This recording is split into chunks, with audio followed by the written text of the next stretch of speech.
হিন্দী ভাষীৰ লগত যুঁজি আমি পাৰিম নেকি? যদি অসমীয়াগিৰি কৰিব লাগে ডাক্তৰ হৈ IAS অফিচাৰ হৈ IPS অফিচাৰ হৈ আমি তেনেকেহে অসমীয়াগিৰি কৰিব লাগে। আমি যদি উগ্ৰ অসমীয়া কৰোঁ তেতিয়াহ'লে আমাৰ 25 লাখ মানুহক আমি ভাৰতৰ পৰা ঘূৰাই আনিব লাগিব।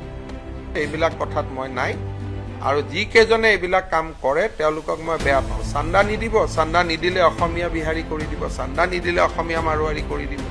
এইটো কি কথা? অসমীয়াই 100জন IAS অফিচাৰ প্ৰতি বছৰত সৃষ্টি নকৰে, সেইটো কম্পিটিশ্যন কৰিব লাগে না। প্ৰত্যেকজন মিলিটাৰী লেফটেনেণ্ট জেনেৰেল এইটো হৈছে হিন্দী ভাষী আহে। ইয়াত হিন্দী ভাষী গালি পৰাৰ লগে লগে আৰ্মিৰ লগত কথাই পাতিব নোৱাৰা হৈ যাম। সেই ঘটনাটোৰ যিজন মূল নায়ক তেওঁ কোন হয়? কোনোবা এজন সাংবাদিকৰ নাম এটা ওলাই আছে, ঘূৰি আছে, আপোনালোকে দেখিছে। অসমত যদি অসমীয়া বিহাৰী, অসমীয়া বঙালী এই কাজিয়াবিলাক যদি আমি কৰি থাকোঁ তেতিয়াহ'লে আমি আকৌ আন্দোলনৰ দিনলৈকে উভতি যাম। এজন ক্ৰিমিনেল হিন্দী ভাষী হ'ব পাৰে, কিন্তু তেওঁতো হিন্দী ভাষী কমিউনিটিটোক ৰিপ্ৰেজেণ্ট নকৰে। এজন অসমীয়া ল'ৰা এজন কোনোবা কাৰণত ধৰ্ষণৰ গোচৰত পৰিব পাৰে, সেইবুলি যদি গোটেই অসমীয়াক কোনোবাই ৰেপিষ্ট বুলি কয় আমি মানিম নেকি?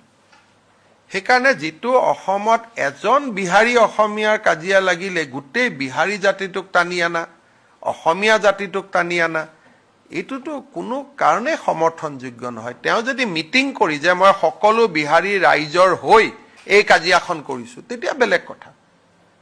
কোনোবা এজনৰ উপাধিটো তিৱাৰী হ'লে তেওঁ গোটেই হিন্দী ভাষী মানুহৰ প্ৰতিনিধি বুলি কেনেকৈ গম পোৱা যায়?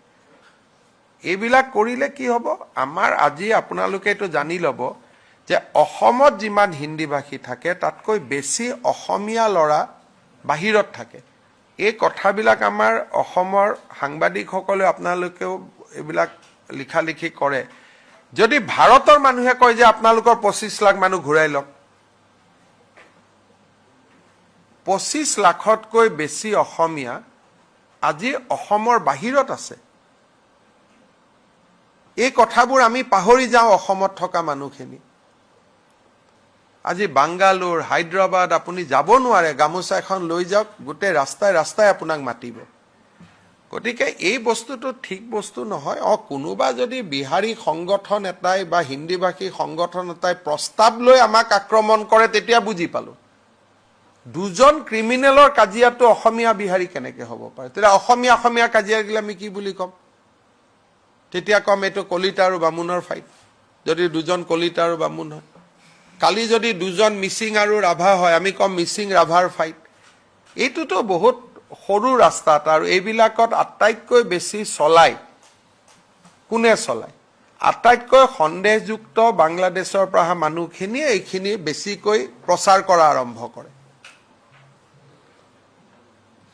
আজিলৈকে কোনোবা এজন, যিটো নলবাৰীত ঘটনা হ'ল, কোনোবা হিন্দী ভাষী এজনে আজিলৈকে কৰা উদাহৰণ আছে নেকি? কোনোবা বঙালী ভাষী এজনে কৰা উদাহৰণ আছে নেকি? গতিকে এইটোতো, সেইকাৰণে মোৰ ভিউটো স্পষ্ট, আমি ভাৰতীয়, আমি অসমীয়া। গতিকে আমি যদি উগ্ৰ অসমীয়া কৰোঁ তেতিয়াহ'লে আমাৰ 25 লাখ মানুহক আমি ভাৰতৰ পৰা ঘূৰাই আনিব লাগিব। আৰু মইতো ক'ভিডৰ সময়ত নিজে 2000 টকা দিয়া যিটো স্কিম লৈছিলোঁ, মইতো এটাকৈ নাম পাইছোঁ। আমাৰ NHM-ত এতিয়াও ৰেকৰ্ড আছে, 18 লাখ মানুহে বাহিৰত থকা 2000 টকা আবেদন কৰিছে। আমাৰ ল'ৰা ছোৱালী কিমান বানাৰস হিন্দু ইউনিভাৰ্চিটিত পঢ়ি আছে, আমাৰ কিমান অসমীয়া মানুহে বানাৰস হিন্দু ইউনিভাৰ্চিটিত কাম কৰি আছে, সেইবিলাক গুচি আহিব নেকি এতিয়া? সেইকাৰণে কেইজনমান মানুহৰ কাৰণে অসমীয়া জাতিৰ উত্থানৰ প্ৰক্ৰিয়াটো স্তব্ধ হ'ব নোৱাৰেতো, আমাকতো ভাৰত লাগিবই। সেইকাৰণে মোৰ কমেণ্টটো মোক সুধিবই নালাগে, মোৰ কমেণ্টটো সদায় স্পষ্ট ধৰি ল'ব যে এইবিলাক কথাত মই নাই। আৰু যিকেইজনে এইবিলাক কাম কৰে তেওঁলোকক মই বেয়া পাওঁ। চান্দা নিদিব, চান্দা নিদিলে অসমীয়া বিহাৰী কৰি দিব, চান্দা নিদিলে অসমীয়া মাৰোৱাৰী কৰি দিব, এইটো কি কথা?